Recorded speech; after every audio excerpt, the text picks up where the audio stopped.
दोस्तों, जबकि हम धोलावीरा की बात करें दोस्तों, तो ये 3 वर्गों में था, 3 स्तर पे।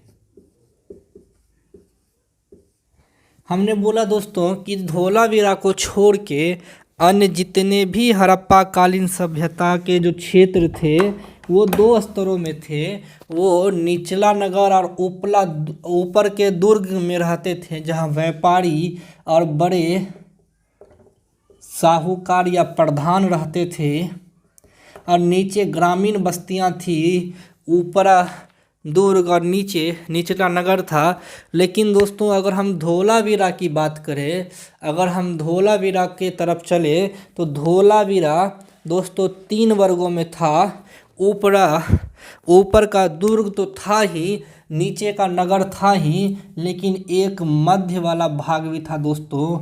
मध्य वाला भाग भी था, जहाँ मध्यम वर्गीय लोग, आजकल हम लोग बोलते हैं ना, उच्च वर्गीय, मध्यम वर्गीय और निम्न वर्गीय, ये तीनों मिलते थे दोस्तों। निम्न वर्ग के लोग, मध्यम वर्ग के लोग और उच्च वर्ग के लोग, ये तीनों दोस्तों 3 स्तर पे केवल और केवल एक जगह मिल रहे थे। वो था दोस्तों धोलावीरा। अगर मतलब कि अगर 3 स्तरीय दुर्ग संरचना या 3 स्तरीय नगर संरचना अगर कहीं मिली है दोस्तों, तो वो धोलावीरा था दोस्तों। और ये एक मेन गेट था धोलावीरा में प्रवेश करने का दोस्तों। एक मेन गेट था जिसमें प्रवेश करके दोस्तों आप अंदर की ओर जा सकते थे। और मुख्य गेट पे दोस्तों लिखा था, धोलावीरा में आपका स्वागत है। कहाँ गया यार? धोलावीरा में आपका स्वागत है। दोस्तों हंस क्यों रहे हैं? आपका स्वागत है। हंस इसलिए रहे हैं दोस्तों क्योंकि यहाँ पे एक पट्टी तो मिली है, लकड़ी के पट्टे पे अंकित लिपि तो मिली है जो 10 अक्षरों का है, लेकिन उसको पढ़ा नहीं गया है। हम बस उसको एक कह रहे हैं कि जैसे हम लोग आजकल घर की गेट पे क्या लिखते हैं, स्वागतम। किसी घर के गेट पे लिखते हैं कि हमारे घर में आपका स्वागत है। इसी तरह दोस्तों जो मेन गेट था वहाँ एक लकड़ी की पट्टी मिली थी, जिसमें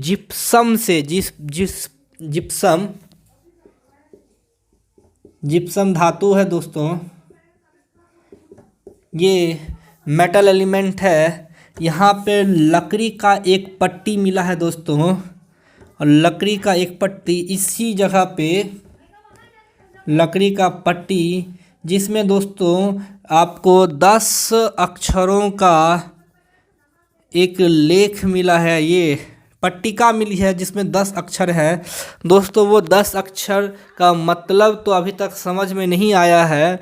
उसका भाव चित्रात्मक अगर भाव वही होगा जो हम बता रहे हैं कि धोलावीरा में आपका स्वागत है दोस्तों। ये अभी तक का प्राप्त सबसे बड़ा अभिलेख है। अगर किसी नगर का मुख्य द्वार होगा तो दोस्तों कितना बड़ा द्वार होगा, आप सोच सकते हैं कि किसी नगर का मुख्य द्वार होगा। आप घर का मुख्य द्वार नहीं, किसी नगर का मुख्य द्वार, और उस मुख्य द्वार पे आप घुसेंगे तो अगर वहाँ पे एक पट्टिका बनेगी तो कितनी लंबी होगी। तो सबसे बड़ा अभिलेख है, ये सबसे बड़ा अभिलेख है। और इस लकड़ी के पट्टी पे दोस्तों 10 अक्षरों के चिन्ह बने हैं। कुछ इस तरह से,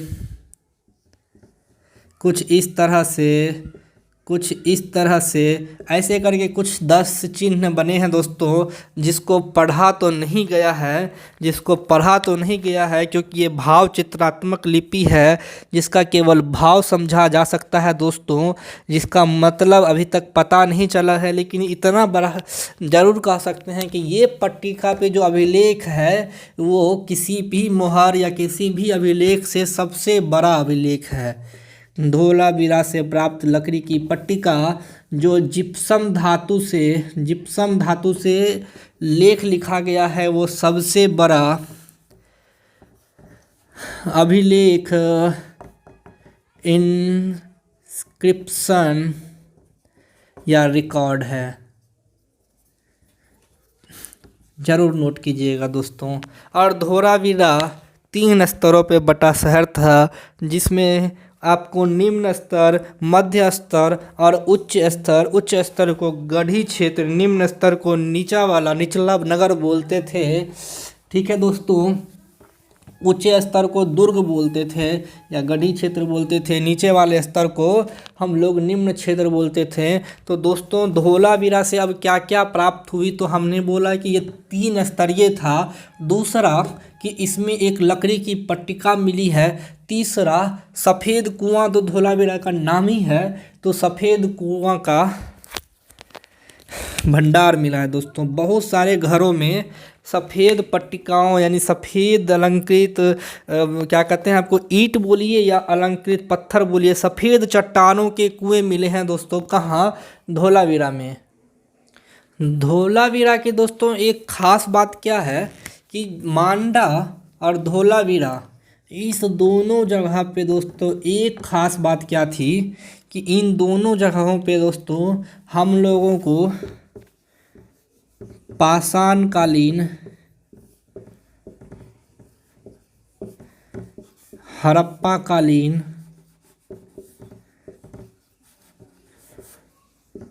नवपाषाण लिख दो, और हड़प्पा के बाद के यानी कि हड़प्पा और हड़प्पा से पहले और हड़प्पा के बाद दोनों तरह यानी तीनों तरह की संस्कृतियां मिली है मांडा और धोलावीरा में दोस्तों। ये एक विशेषता है धोलावीरा की कि आपको नवपाषाण कालीन औजारों से लेके हड़प्पा कालीन वस्तुएं से लेके हड़प्पा के बाद की सभ्यता, आफ्टर हड़प्पा, हड़प्पोत्तर बोलते हैं उसको, आपको हड़प्पा के बाद की भी सभ्यता आपको मिलेगी धोलावीरा से। आपको ये तीनों स्तर नवपाषाण काल, हड़प्पा कालीन, हड़प्पा के बाद का स्तर जम्मू कश्मीर में मांडा और गुजरात के धोलावीरा से आपको देखने को दोस्तों मिल जाती है। ये तीनों स्तरें आपके जो जितने भी पुरातात्विक साक्ष्य हैं, आर्कियोलॉजिकल एविडेंस है, आपको ये तीनों स्तर के एविडेंस दोस्तों धोलावीरा में देखने को मिलते हैं। इसके बाद दोस्तों सफ़ेद चट्टानों का, ये धोलावीरा में जिस तरह हमने बोला कि धोला का अर्थ ही होता है सफ़ेद, तो दोस्तों ये सफ़ेद नगरी है। सफ़ेद चट्टानों के समूह ढेर मिले हैं, सफ़ेद चट्टानों के कुएं, सफ़ेद चट्टानों की दीवारें, सफ़ेद चट्टानों के ढेर मिले हैं। घोड़े की कलाकृतियाँ मिली है, घोड़े की कलाकृति यहाँ से मिली है धोलावीरा से। लेकिन दोस्तों ये जो सुतकोटदा है, यहाँ से दोस्तों घोड़ा के अस्थि पंजर मिले हैं यानी घोड़ा के कंकाल। घोड़ा के कंकाल आपको धोलावीरा के जस्ट बगल से मिले हैं, जबकि धोलावीरा में घोड़े की कलाकृतियाँ मतलब चित्र मिले हैं, अस्थि पंजर नहीं। मतलब ये लोग घोड़े के बारे में सिर्फ परिचित थे। ये घोड़ा, इसका नाम क्या है, हॉर्स, ये इस जानवर को तो जानते थे क्योंकि उसका चित्र बना दिए, लेकिन इसका प्रयोग करना या घोड़ा का इस्तेमाल हड़प्पा कालीन सभ्यता में शायद नहीं होता होगा। अगर होता तो इसका अंकन भी हम लोग को देखने को मिल जाता बहुत आसानी से। चलिए दोस्तों, इसके बाद धोलावीरा में मिले हैं व्यापार करने के बहुत अच्छे साधन, और वो मिले हैं बटखरे। क्या मिले हैं दोस्तों धोलावीरा में? बटखरे, बटखरे दोस्तों, बटखरे यानी कि माप तोल यानी मेजरमेंट करने के लिए, जैसे 1 केजी 2 केजी का आजकल बटखरा आता है, उस तरह दोस्तों बटखरे मिले हैं। कहाँ से दोस्तों?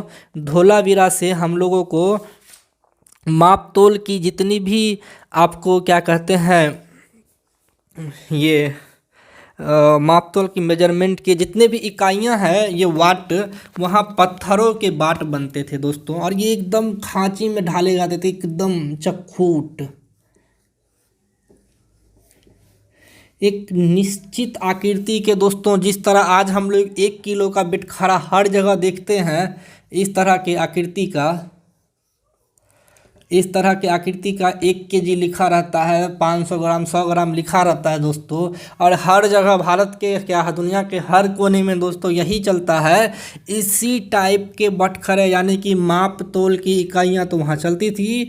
मेजरमेंट करना लोग जानते थे, माप तोल करना लोग जानते थे, धोलावीरा के लोग माप तोल करना जानते थे। बटखरे का प्रयोग धोलावीरा गुजरात के हर जगह पे मिला है। और गुजरात में ये बटखरे आपको धोलावीरा में भी मिले हैं, लोथल भी में मिले हैं। तो बटखरे का प्रयोग अगर पूछा जाए तो आप लोथल और धोलावीरा आप दोनों जगह मार सकते हैं। जबकि अगर हमको धोलावीरा और सुतकोटदा में की बात करें तो यहाँ घोड़े के चित्र, यहाँ घोड़े के कंकाल मिले हैं। केवल और केवल सुतकोटदा एक जगह है जहाँ घोड़े के कंकाल मिले हैं दोस्तों। तो आपको क्षेत्र वाइज हम पढ़ा रहे हैं, एक भी ट्रिक, एक भी मेथड नहीं, एक एक क्षेत्र को हम लोग मैप पे उतार के दिखा रहे हैं दोस्तों। इससे ज़्यादा डिटेल से, इतने मेहनत से दोस्तों आपको कोई नहीं पढ़ाएगा, कोई नहीं बताएगा। और ये शैली दोस्तों कि एक एक क्षेत्र को विस्तार से बताना दोस्तों बहुत मेहनत लगा है। तो आप दोस्तों इस मेहनत की कदर कीजिए और लाइक शेयर ज़रूर कीजिए दोस्तों। अभी धोलावीरा ख़त्म नहीं हुआ है दोस्तों, अभी धोलावीरा में कुछ और महत्वपूर्ण पॉइंट हैं जिसको दोस्तों हमको बताना अभी बाकी है। तो दोस्तों इसके अलावा धोलावीरा में 3 और प्रमुख चीज़, नेवले की मूर्ति, नेवले की चित्र नहीं दोस्तों, मूर्ति। दूसरा विशाल स्टेडियम, स्टेडियम को हिंदी में दोस्तों क्या बोलते हैं, क्रीड़ागार, क्रीड़ागार, विशाल स्टेडियम। और इसके अलावा दोस्तों सफ़ेद पॉलिश पाषाणकालीन चट्टान, पाषाणकालीन दोस्तों सफ़ेद नव पाषाण काल में पॉलिश किए हुए चट्टान मिलते थे, पाषाणकालीन चट्टान दोस्तों। अभी हम तीनों चट्टानें, तीनों स्तर, हड़प्पा काल से पहले, हड़प्पा काल और हड़प्पा काल के बाद की सभ्यता बोले मांडा और धोलावीरा में मिलती है दोस्तों। इतना बार बोल चुके हैं, आपको याद होना चाहिए कि पाषाणकालीन चट्टान जो है, नव पाषाण काल में पॉलिश किए हुए चट्टान मिलते थे दोस्तों। नव पाषाण काल में पॉलिश किए हुए चट्टान मिलते थे दोस्तों। तो नव पाषाण काल यानी प्रागैतिहासिक काल के बाद आर्ध ऐतिहासिक काल आया, और आर्ध ऐतिहासिक काल में ही हम लोग हड़प्पा सभ्यता और वैदिक सभ्यता के बारे में अध्ययन करते हैं दोस्तों। तो हम लोग इतना चीज़ तो धोलावीरा के बारे में जान गए। अब एक चीज़ लास्ट दोस्तों, कालीबंगा और धोलावीरा में एक चीज़ था। कालीबंगा में दोस्तों जो घर थे, यहाँ जो नालियाँ बनी, ये मान लो यहाँ पे नहाने का कुआं है और यहाँ से जो नालियाँ बनी वो कैसे कैसे था, उसका कोई आकार, कोई निश्चित, वो मतलब ऐसे सड़क पे पानी बिखरा हुआ था, नालियाँ ऊपर नीचे थी, विस्तृत नहीं थी। लेकिन धोलावीरा में दोस्तों आज के टाइम में जैसे देखते हैं कि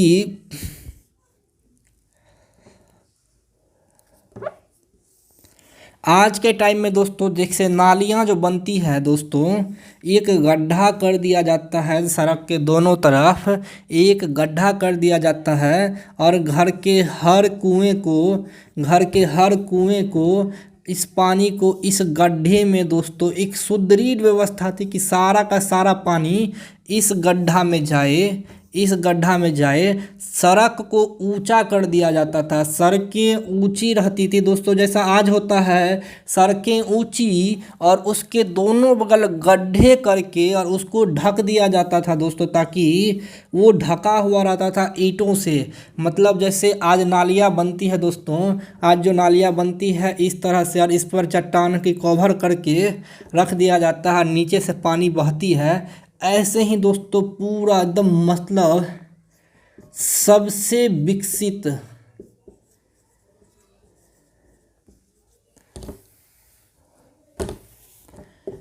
जल निकास प्रणाली अगर कहीं थी तो वो धोलावीरा में थी। और जबकि ये कालीबंगा में जल निकास प्रणाली सबसे घटिया था। ये अंतर था धोलावीरा और कालीबंगा में। दोस्तों इसके बाद अब हम अंतिम पॉइंट पर आएंगे और वो अंतिम पॉइंट है सुतकोटदा। इसके बाद दोस्तों दो और ज़िले हैं, एक महाराष्ट्र में दैमाबाद और गुजरात उत्तर प्रदेश में आलमगीरपुर। तो पहला आते हैं गुजरात के अंतिम नहीं अभी लोथल भी है, सॉरी अभी बहुत कुछ पढ़ना बाकी है। तो दोस्तों आज के क्लास में हम इतना ही रखते हैं। अगले क्लास में लोथल, सुतकोटदा, आलमगीरपुर, दैमाबाद के बारे में जानेंगे। फिर जानेंगे हड़प्पा से संबंधित महत्वपूर्ण प्रश्न के बारे में। आज के लिए धन्यवाद।